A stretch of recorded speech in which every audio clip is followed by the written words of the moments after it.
భక్తులకి జై శ్రీరామ్.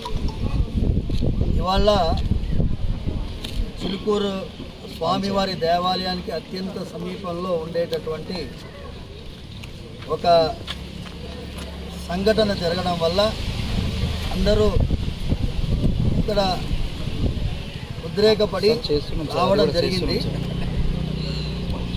ఈ వేరే మతానికి చెందిన ప్రార్థనా స్థలాన్ని ఏమీ కూడా కొత్తగా నిర్మించడానికి వీల్లేదని జాగ్రత్తగా మేము విజ్ఞాపించడం జరిగింది.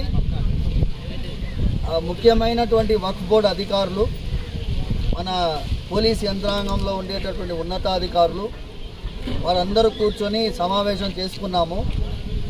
ఈ సమావేశంలో ఏం తీర్మానం జరిగింది అంటే 3 తీర్మానాలు చేయడం జరిగింది. మొదటిది, అది 4 గుంటల స్థలం, వక్ఫ్ చెందిన స్థలం, ఆ స్థలాన్ని ఫెన్సింగ్ చేసి అలాగే వదిలేయడం. రెండవది, నూతనంగా ఏ కట్టడం కూడా నిర్మించేయడానికి ప్రయత్నం లేదు.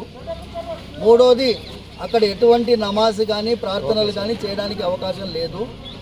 ఇవి 3 నిర్ణయాలు తీసుకోవడం జరిగింది.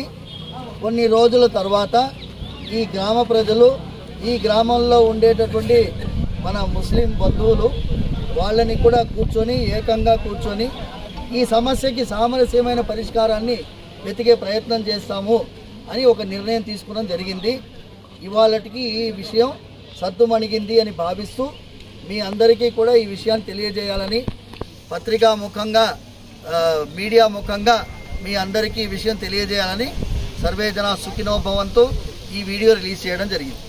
సర్వే జన సుఖినో భవంతు, సమస్త సన్మంగళాని భవంతు.